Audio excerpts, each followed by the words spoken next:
Assalamu alaikum. Bismillahirrahmanirrahim. My name is Saad Nabil and today I am going to discuss about the inversion. ये inversion इंतहाई important topic है जो हम IELTS में और CSS exam में बहुत देखते हैं। जितने भी कम्पिटिटिव एग्ज़ाम्स होते हैं उसमें इसका बहुत यूज़ होता है। तो लेट्स स्टार्ट टुडे कि ये बेसिकली लेट्स फाइंड आउट कि ये है क्या चीज़। इन्वर्जन बेसिकली एक स्टेटमेंट है, जैसे he is a good boy. ये सब्जेक्ट है इसका ही और वर्ब इसका इज़ है। जब हम इसको इंटरोगेटिव फॉर्म में कर लेते हैं यानी कि वर्ब पहले लग जाता है, इज़ और ही बाद में आ जाता है सब्जेक्ट, तो ये इन्वर्जन कहलाता है। इन्वर्स हो जाता है यानी कि ये उल्टा हो जाता है, अपनी पोजीशन चेंज कर लेता है। अब इसमें हमने कहीं भी क्वेश्चन मार्क्स नहीं लगाए, लेकिन आपको समझाने के लिए कि सब्जेक्ट और वर्ब का चेंज हो जाना जो है वो इन्वर्जन होता है। आइल्ट्स के पॉइंट ऑफ व्यू से बहुत इम्पॉर्टेंट वीडियो है ये।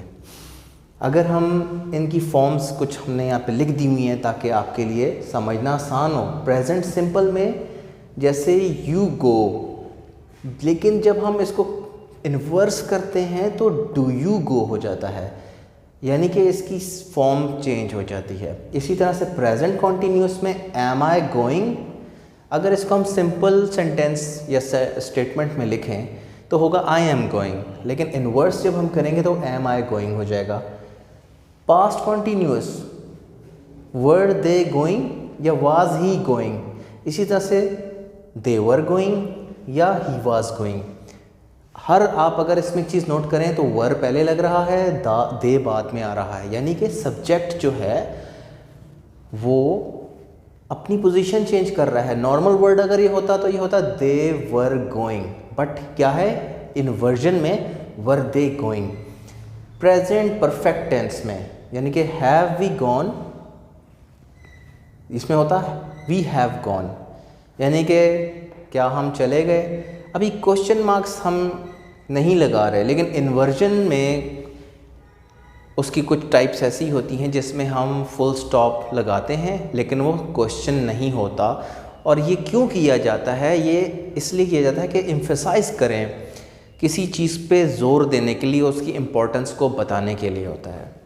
प्रेजेंट, लेट्स आगे देखते हैं। प्रेजेंट परफेक्ट कॉन्टीन्यूअस में क्या है? हैज़ ही बीन गोइंग, ठीक है। अगर ये सिंपल स्टेटमेंट होता तो he has been going. Past perfect में हैड यू गॉन, इसका दूसरी फॉर्म होती यू हैड गॉन। फ्यूचर में है विल यू गो, इसका तो यू विल गो।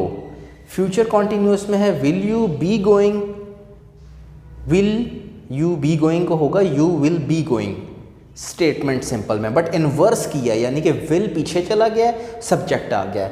इन सारों के अंदर हम यही नोट कर रहे हैं कि इनकी फॉर्म चेंज हो रही है, सब्जेक्ट और वर्ब की पोजीशन चेंज हो रही है। इस चीज़ को इन्वर्जन कहते हैं, ठीक हो गया। फ्यूचर परफेक्ट कॉन्टीन्यूअस में will she have been going, यहाँ पर she will have been going होता अगर सिंपल स्टेटमेंट होती, बट फिर इसको हमने इन्वर्स किया तो ऑक्सिलरी वर्ब्स, ये ऑक्सिलरी वर्ब्स हैं, इनको हमने विल हो गया, हैज़ हो गया, वर हो गया, हैव हो गया, हैड हो गया, विल हो गया, ऑक्सिलरी वर्ब्स हैं। तो लेकिन ये एम और ये डू, यानी कि अगर आप बी फॉर्म में लें तो उसमें भी यही होता है कि एम पहले लगेगा और आई बाद में आएगा। तो आगे चल के हम चेक करते हैं, हम देखते हैं इसकी एग्जांपल्स और इन्वर्जन की और फॉर्म्स क्या हैं।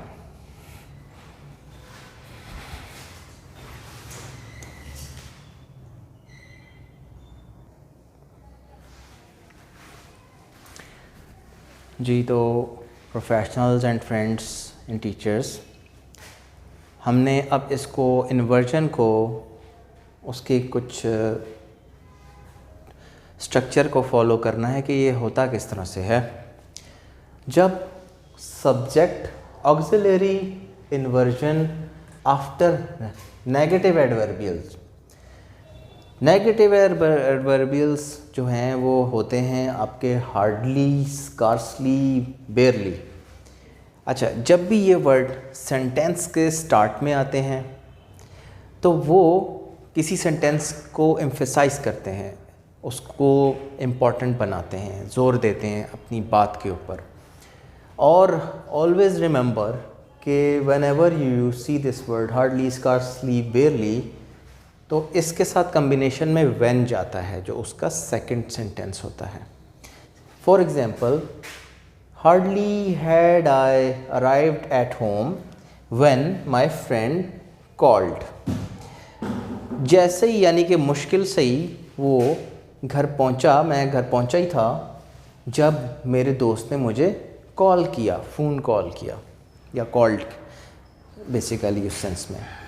अगर इसको देखें, हार्डली हैड आई, ये इन्वर्जन, ये स्टेटमेंट है जो नीचे लिखी है और ये उसकी इन्वर्जन हुई हुई है। सब्जेक्ट इसका ऑक्सिलरी वर्ब और ये नेगेटिव एडवर्बियल है, ये इसका सब्जेक्ट वर्ब, और ये थर्ड फॉर्म लगेगी हैड के साथ जो जा रही है। I had hardly arrived at home when my friend called, ये इसका स्टेटमेंट है जो नॉर्मल स्टेटमेंट है, लेकिन दोनों का मीनिंग सेम है। ऊपर वाला मीनिंग जो है वो उसको ज़ोर दे रहा है बात को, और ये इस तरह के जो स्ट्रक्चर है सेंटेंस के, वो आइल्ट्स में या CSS एग्ज़ाम में बहुत ज़्यादा चेक किए जाते हैं कि इनकी कितनी सेंस है हमें। सेम अब आगे चलते हैं। Scarcely had he finished eating when he fail asleep. अब इसी को अगर हम नॉर्मल उस फॉर्म में करें तो he had scarcely finished eating when he fail asleep. Okay, इसी तरह थर्ड में आ जाएं। बेयरली had they one the ticket, मुश्किल से ही उन्होंने टिकट जीती। When the students had a fight, तो जब स्टूडेंट्स ने फाइट कर दी। इसी को सिंपल उसमें करें, they had बेयरली one the ticket when the students had a fight. ये नेगेटिव एडवर्बियल्स हैं और ये सेंटेंस के स्टार्टिंग में आते हैं, और इसको जब अगर आप बीच में ले आते हैं, जैसे यहाँ आ गया, तो फिर वो स्टेटमेंट बन जाती है, फिर वो इन्वर्जन फॉर्म नहीं कहते उसको। आगे चल के हम इसकी और एग्जांपल्स देखते हैं।